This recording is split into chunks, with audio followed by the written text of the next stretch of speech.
कलिजुग जो पाप अनीति दुर्नीति भ्रष्टाचार आदि शिखर सीमारे अच्छी प्रत्येक घरे दुख अशांति अभाव रोग आदि लगी रही।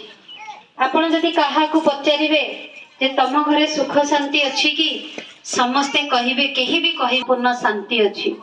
कारण कलिजुगर वातावरण ही एई प्रकार जोठी की कलहरु आरंभ एवं क्लेशरु शेष हुए।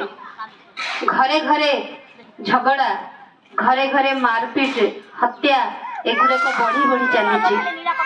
छोट छुआ को भी देखिए सी कह मो टेंशन रे अच्छी सी भी क्रोध करुछि। अर्थात प्रत्येक आत्मा छोटरू बड़ पर्यंत समस्त भितरे पांच विकार भर्ती होई रही। किंतु प्रकृत रे आमे आत्मा परमात्मा संतान पवित्र अटू किंतु सही पवित्र गुण को आमे आज भूली जाइछे। आमे समस्ते देवी देवता धर्मर थिले आदि सनातन देवी देवता दैवीकुल परिवार थिले परमात्मा संतान थिले। किंतु एही मोह माया संसार रे पड़ी काम क्रोध लोभ मोह अहंकार पांच विकार रे बसवर्ती होई आमे आज तल को खसी पतित तम प्रधान हो जाइछे। वातावरण ही सही प्रकार। तेणु आमे जेतेला दुख अशांति रे कष्ट भोग करी मने पकईले परमात्मा को हे परमात्मा हे पतित पावन निराकार आस एही धरा पृष्ठ को मते पतितरु पावन कर। हे दुख हर्ता सुख करता मोर दुख हरण कर सुख प्रदान कर।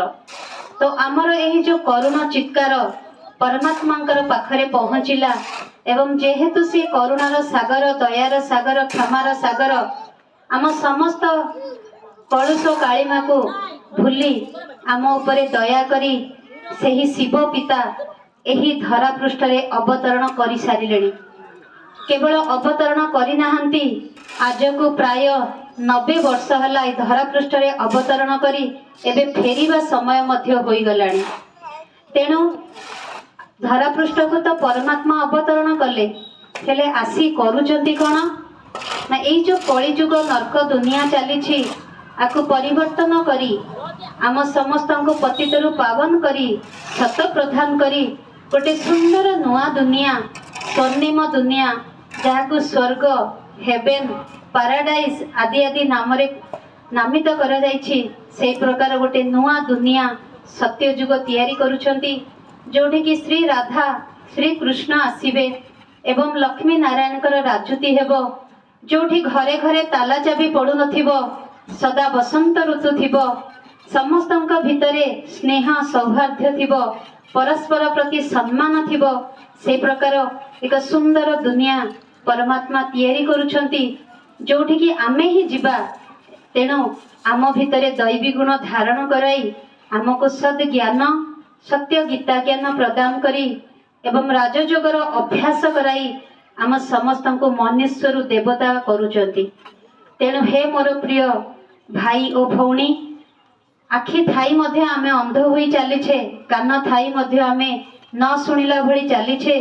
तेणु आसंतु देखंतु शुणंतु परमात्मा सानिध्य प्राप्त करंतु। मंदिर मंदिर बुलिले बहुत भगवान को डाकिले किंतु भगवान प्रकृत परिचय आपण जानी नाहंती। आसंतु जानंतु आपण शिव मंदिर को जाउछंती अरख टगर दुदुरा मंदार बगैस जो थिरे कि सौंदर्य नहीं कि बास्ना नहीं से प्रकार फूल शिव को चढ़ाती क्षीर आदि चढ़ाती। किंतु देखंतु अन्य देवी देवता मान को सुंदर सुंदर फूल चढ़ा जाए। केबे भी आपणक मन रे प्रश्न आसीछि जे जो फूल रे गंधहीन बास्नाहीन सौंदर्यहीन से फूल आमे शिव को कहीं चढ़ाऊँ किया केतकी बास्ना हेले मध्य सेड़ा कंटा युक्त तार अर्थ तार आध्यात्मिक अर्थ एथिरे आपन को बुझा जीव ब्रह्मा कुमारी संस्था रे। तेणु परमात्मा आसी प्रजापिता ब्रह्मा कुमारी ईश्वरीय विश्वविद्यालय स्थापन कले जो विद्यालय रे आसी छोटरू बड़ पर्यंत भाई भौणी समस्ते आसी पाठ पढ़ी पारिबे।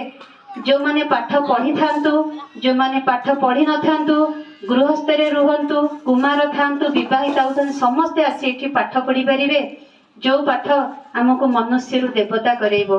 तेणु आपनको समस्त को ईश्वरीय निमंत्रण जगन्नाथ प्रसाद करण साहि रे प्रजापिता ब्रह्मा कुमारी ईश्वरीय विश्वविद्यालय रो शाखा अछि।